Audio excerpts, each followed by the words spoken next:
Hello viewers of the New Horizons Updates YouTube channel. We're dedicated to bringing you the most recent and significant updates round the clock.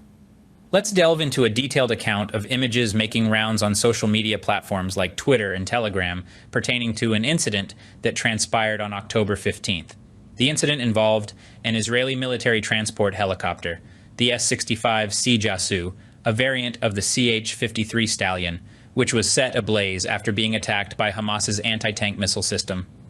This is a first in terms of the confirmed destruction of an Israeli military helicopter in the ongoing conflict between Hamas and Israel.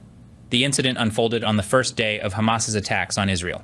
It's important to highlight that all Israeli soldiers and the helicopter's crew survived the ordeal, thanks to an emergency landing executed by the S-65C Jasu. The S-65C Jasu is a robust military transport helicopter adapted from the American CH-53 Super Stallion. Israel took ownership of the S-65C in the late 1960s and has since then made several upgrades, including modern electronic systems.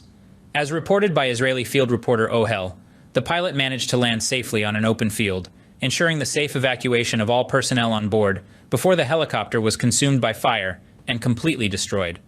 A photo shared by Ohel showcases the charred remains of the CH-53 Jasu, with only a few recognizable parts, such as the tail and rotor blades.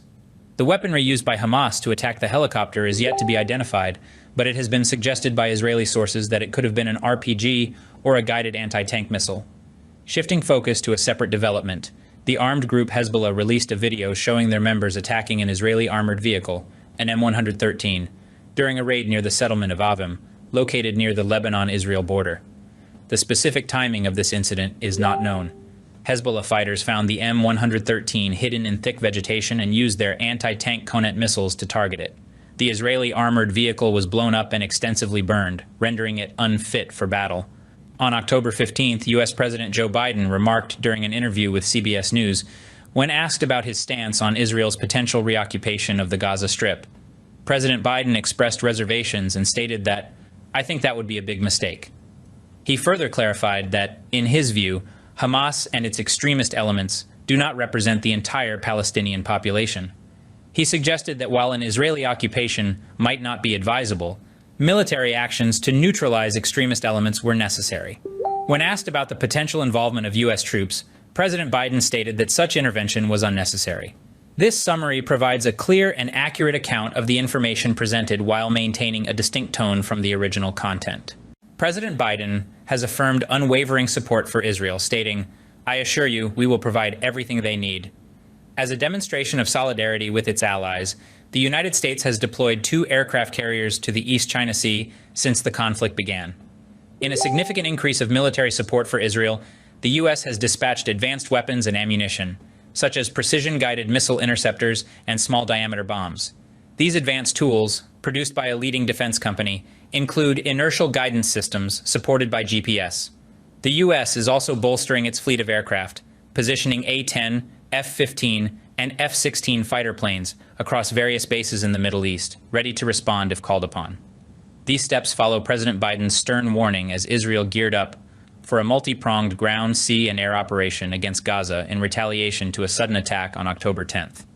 Israel's plan of action includes deploying 10,000 troops to occupy and retake Gaza City, with the objective to neutralize high-ranking militant leaders. The troops will be aided by specialized tanks and ground forces, supported by combat helicopters, armed drones, and coastal artillery. Previously, Israel had imposed a comprehensive blockade on Gaza and conducted airstrikes. They gave residents in northern Gaza a 24-hour evacuation warning, foretelling of a severe response to the militant group's declaration of fighting until the last drop of blood. The unfolding events have precipitated a humanitarian crisis in Gaza, with its power grid collapsing due to a dearth of fuel and clean water. Israel has halted fuel and energy supplies to Gaza as a punitive measure. In addition to these intense airstrikes in northern Gaza, Israel has targeted numerous military objectives, including military headquarters and rocket launch sites. Simultaneously, Israel's forces are ramping up their efforts on the ground with potential military incursions in eastern Gaza. The ongoing Israel-Gaza conflict has ignited concerns that the situation might turn into a full-blown conflict across the Middle East. Experts have highlighted the potential for a militant organization in Lebanon to get embroiled in the conflict, which could potentially rope in Iran.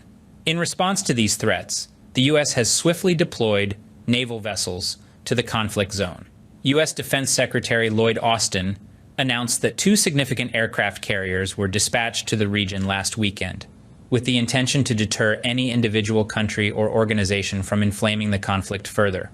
The conflict, currently in its second week, remains highly volatile with no signs of immediate de-escalation. Scholars and experts on the Middle East have noted that Israel's preparedness for a large-scale military operation, encompassing air and sea into Gaza, signifies the escalating risks in the region.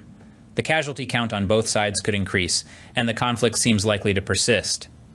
Remote attacks on Gaza, though destructive, have not entirely curtailed the militant group's capacities. As a result, Israel might be contemplating a shift in its tactical approach and solutions. If Israel advances into the narrow Gaza Strip, it is suggested that multiple scenarios are likely. Currently, the Israeli military is focused on targeting Hamas to neutralize their military capabilities and potentially dismantle the organization. After achieving these goals, the best option for Israel and the entire region could be to transfer control over Gaza to the Palestinian Authority. However, this is not an easy step and is challenging to implement in the near future. Experts cannot predict the exact duration of the ongoing conflict, but they agree that it won't end soon. The critical phase will be when Israel launches an operation in Gaza, which might extend for several months. Concerning the risk of a wider conflict involving other stakeholders, it has been noted that a certain group in Lebanon has conducted limited ground attacks against Israel and has been retaliated against by Israel. It remains uncertain whether this group will decide to join the conflict between Israel and Hamas. The parties may gradually escalate the conflict to test each other's limits.